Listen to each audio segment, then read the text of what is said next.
સુરતનું સૂર્યપુર ગરનાળું પાણીથી ભરાવા લાગ્યું છે।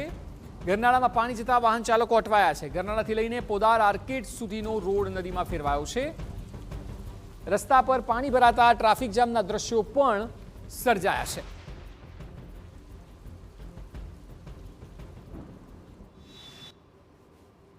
જે રીતે હવામાન વિભાગ તરફથી આગાહી કરી હતી કે સુરત અને સુરત જિલ્લાની અંદર બપોર બાદ ભારે વરસાદ વરસી શકે છે, ત્યારે સુરતની અંદર વરસાદનું આગમન થઈ ચૂક્યું છે અને અનેક વિસ્તારો છે તે પાણીની અંદર ગરકાવ થયા હોય તે રીતના દ્રશ્યો છે તે સામે આવ્યા છે।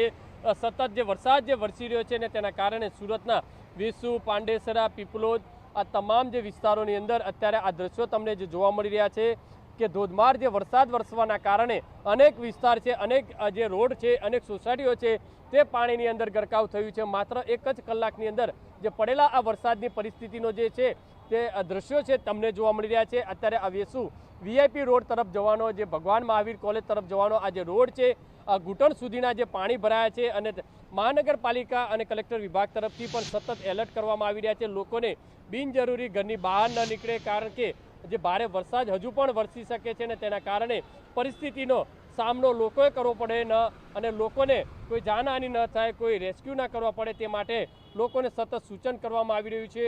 જે ગટર લાઇન છે તેના ઢાંકણા ખોલવા માટેની મહાનગરપાલિકાની ટીમો સતત જે કાર્યરત છે। હજુ પણ જે ખાડીના વિસ્તારો, ઉપરના કેચમેન્ટ વિસ્તારો છે તેની અંદર પાણી ભરાવાની જે સ્થિતિ સર્જાય છે અને હજુ પણ સાંજ પડતા હજી સુરતની અંદર ભારે વરસાદ જે છે તે ખાબકી શકે છે।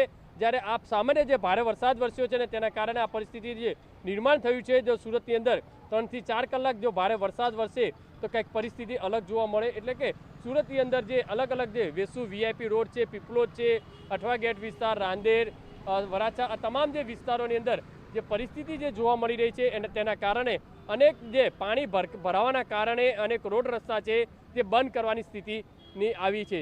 કેમેરામેન સંજય ચંડલ સાથે બલદેવ સુથાર, TV9 સુરત। તો ઉમરપાડ તાલુકામાં ધોધમાર વરસાદ છે। ભારે વરસાદને પગલે મહુવન નદી ગાંડીતુર બની। નદીમાં પાણીની ભારે આવક થતાં અનેક રસ્તાઓ બંધ થયા છે। શરદા ગામનો લો લેવલ બ્રિજ પાણીમાં ગરકાવ થયો છે। બ્રિજ ઉપર પાણી ફરી વળતા વાહન વ્યવહાર બંધ થયો છે। ભારે વરસાદને પગલે તંત્રની ટીમોએ લોકોને એલર્ટ કરી દીધા છે।